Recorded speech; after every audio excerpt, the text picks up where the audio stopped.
because at around the same time, I was watching Netflix with my husband, and I was watching an episode where I heard this quote.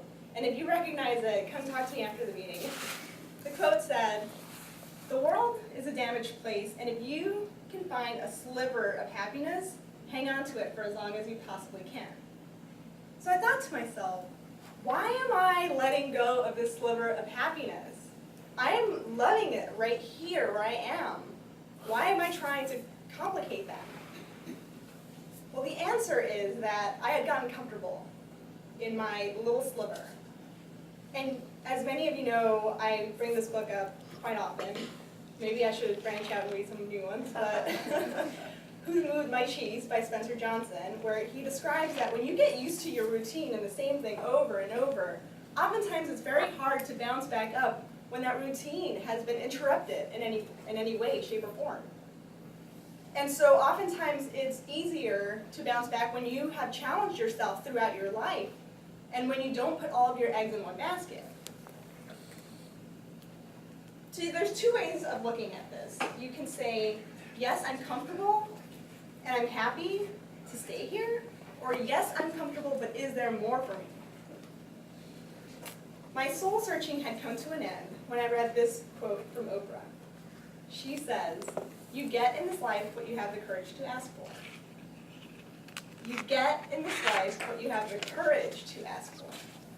And that means two things. It means that you can be comfortable, but you're going to miss out on these opportunities. And it also means that you need to look deep inside yourself, because change is hard. You need to look deep, and you need to clear away all the spider webs and all of the doubt and all of the worry and all the negativity.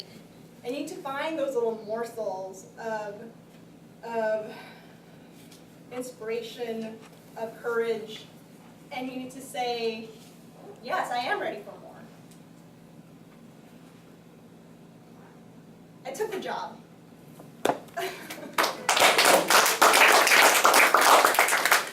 This job is an exciting thing for me professionally, and I would love to say that it's been an easy week. This was my first week, but it was not as easy as I envisioned.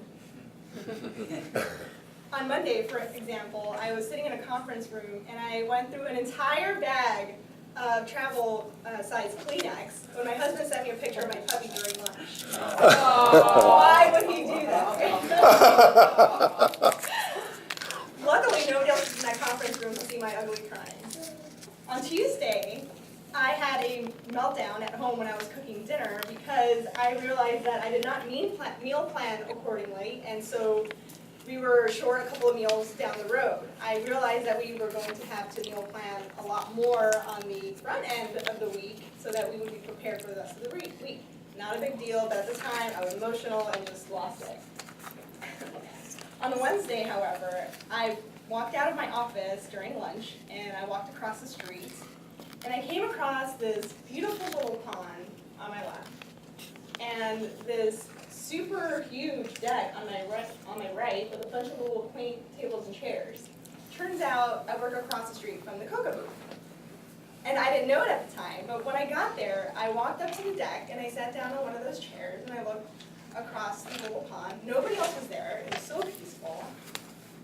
And I thought to myself, this isn't so bad.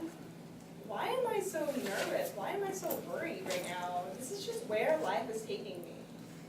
And if I can find something that makes me happy every day from here until I get used to this new routine, then it'll help me get adjusted a little bit better. On Thursday, I took the scenic route home per one of my coworkers' recommendations to the nice little windy road called 751. Some of you may have heard of it.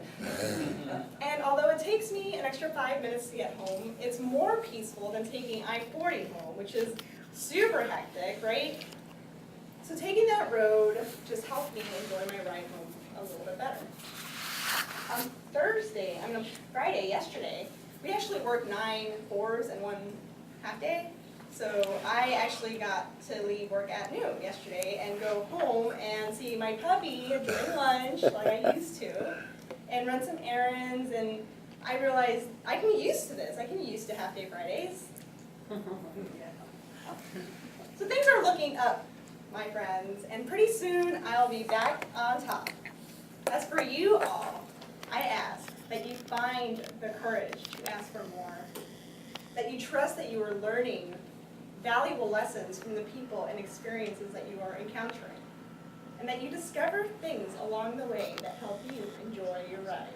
Madam Toastmaster.